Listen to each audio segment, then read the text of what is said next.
What is going on, everybody? I go by the name of Curry, and I want to thank you guys for joining me here today on SneakerPhetish. We got another blast from the past today and another sneaker that I think Jordan Brand had slated for All-Star Weekend. Today, we have an Air Jordan 3 that got pushed back almost a month and just released in late February. Without further ado, let's get into it. Boom.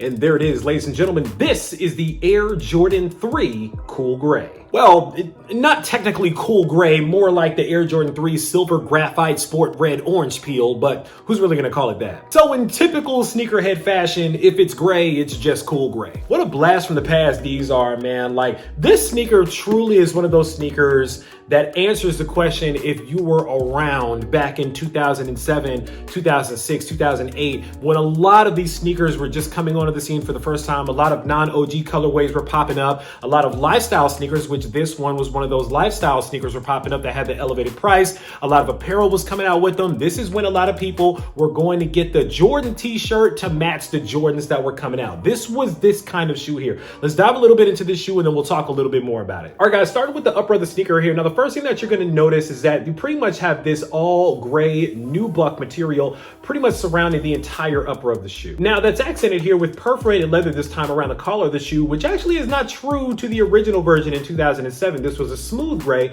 but this time they put the holes in here, kind of making it represent a little more OG Air Jordan 3 look. You also get the same perforated leather on the eyelets, with those hits of orange peel on the bottom eyelets and on the upper eyelets around the collar of the sneaker as well. Taking the top down of the sneaker here, pretty much the same thing. You get plain white laces in these, no extra laces for the $190 price tag. Now, as far as the tongue on the shoe, very interesting. You still have that sport red Jumpman stitched in the middle there, but the tongue here is a little bit different. The 07 pair, you saw the gray that's on the back of the tongue here come up over the tongue. On this one, you actually see that tucked away behind the tongue. Moving around to the back of the shoe here, pretty much the same as the 2007 version. You got that black heel tab with that sport red Jumpman and the orange peel air right underneath that. Now, I like the pops of red on these. Some people do, some people don't. On the outsole of the shoe, pretty much the same as the OG version. You have the white midfoot here, you have the red OG Jordan logo on the heel here, and pretty much the rest of it is accented in graphite. That's it pretty much about the sneaker. I mean, the sneaker is very simple. I don't know how people are making really long videos going around the sneaker talking about it like that. I mean, it's pretty much what it is. It's cool gray, silver, graphite, white.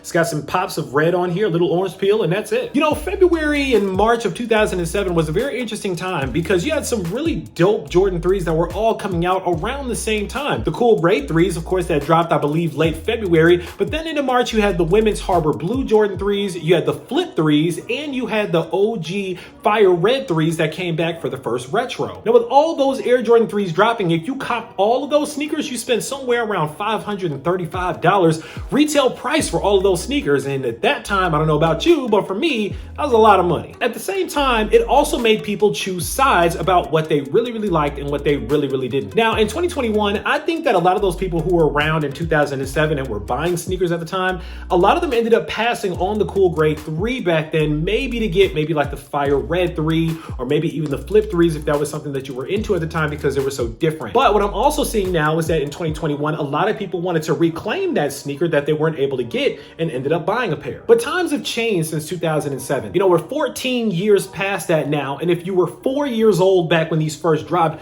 you're now 18 years old and probably a part of the new sneaker culture that welcomes bots, reselling, bulk buying, and things that just really weren't that big of a thing back in 2007. I'm not saying that they weren't happening, but they definitely weren't happening at the scale that they were happening today. Now, as for me, you guys may wonder where I was in 2007. Well, I was in college, I was a sophomore, and I was also getting ready to become a dad at that point. As a matter of fact, I remember March 24th specifically because I just crossed into my fraternity, Alpha Phi Alpha, on March 10th, and I was about 2 weeks away from my son being born on April the 2nd. So this was right in between those two things happening, and it definitely was not a time that I was checking for sneakers. I liked them, but I wasn't spending that kind of money with all the money I had just spent and all the money that I was getting ready to spend. Needless to say, I know a good amount of people did end up copying these back in the day, or maybe you're a fan of them now and you ended up copying them now. But I asked this question to my Twitter: why isn't the sneaker selling for much money on the resale market? If you guys are looking at StockX or GOAT right now, you may have noticed that maybe partially due to the fact that it's half off seller fees right now, so the prices are being driven down because a lot of buyers know that the sellers are trying to offload that inventory so they can get that half off seller seller's fees, which I think is ridiculous in and of itself. But the prices right now are pretty much around retail price, and in some instances after tax, a little bit lower than retail price. So you can pick these up for a very, very cheap price, pretty much retail right now. But why is that? Is it the fact that people just don't like the sneaker? Is it the fact that people are waiting for maybe something better like the Taupe Haze 4s to drop next weekend? Is it the fact that people just really thought that these were pretty forgettable and they could pass on them? They didn't mind not having the sneaker. I think that it's a little mix of all of those things that are combined to make up the fact that these aren't really worth that much money these days. I think there's reasons why the OGs didn't want these, and there's reasons why the younger generation isn't really rocking with these either. Now, personally, I think that the OGs may not be rocking with these as much because they either already have a pair, they're either checking for another pair dropping, or they're just, I don't know, just not really into these. They've already spent their money up on Carmine 6s or other sneakers that pay homage to retro or OG releases that we may have gotten already that they want a little bit more. If you just pay $200 for a pair of Carmine 6s,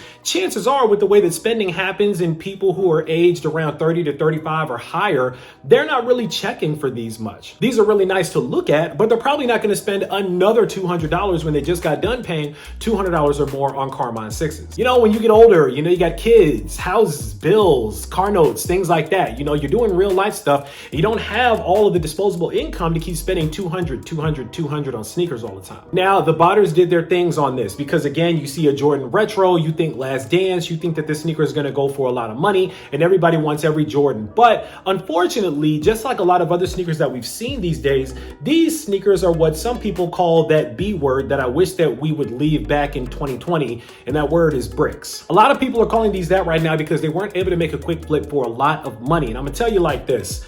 This isn't going to be that shoe for you. Now, if you're a seller, this is the reseller portion of the video, I would hold on to these sneakers for as long as you possibly can, because just like pretty much every Jordan retro ever, including the AJ1 KO, which sat on clearance shelves for about 40 bucks back in the day, and now that sneaker's selling for about $500, this sneaker is pretty much going to do the same thing. If you hold on to the sneaker for a year, year and a half, 2 years, yeah, you're probably going to be able to get 300 to 350 bucks out of it. But if you're trying to make a quick flip right now, my suggestion would be to buy up 100 pairs from a store, flip them all at a $20 profit, and $20 times 100 pairs gets you a pretty decent amount of money. Now, that's how I see a lot of resellers doing it that are still able to make money even on what they call general release or GR sneakers. But if you're one of those resellers that only has a couple $100s, you only have enough to maybe buy 2 or 3 pairs of this sneaker and to try to make as much money back as you possibly can, pass on these. Let these go for retail price to somebody that's really going to love and appreciate them, because these are not the ones to retire on. This is a really good shoe. I'm not going to lie about that. But at $190, the question is, do you have to have this shoe right now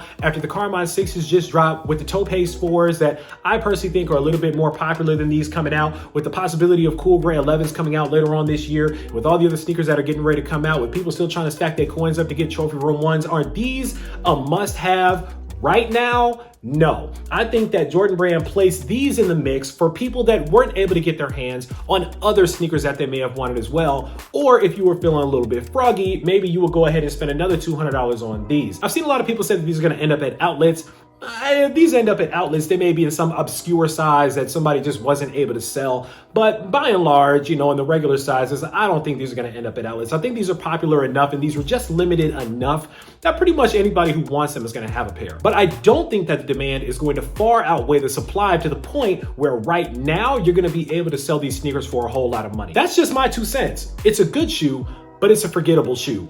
Just like it was kind of a forgettable shoe, in my opinion, back in 2007. All right, guys, that's pretty much my take on these. Now it's time for you guys to sound off down below in the comments. Let me know what you guys think about the Air Jordan 3 Cool Gray for 2021. Were these on your must-cop list? Did you have to have these? Did you want to add these to your collection? What were you doing back in 2007? What grade were you in 2007? Because I know that some of you guys watching this probably might have been in elementary school back in 2007. I don't know. Sound out below. Let me know. Of course, write it down in the comments. Make sure that you click on that subscribe button so that we can welcome you into the Sneaker Fetish family, to make sure you don't miss out on any more heat that comes through like these, because I guarantee you I got a lot more heat on the way if it could ever find its way here, because all of my packages are lost. As always, I want to thank you guys for joining me here today on Sneaker Fetish, taking a look at these with me, unboxing them with me for a couple of minutes. I go by the name of Kari. This is the Air Jordan 3 Cool Gray for 2021. And until next time, I'm out.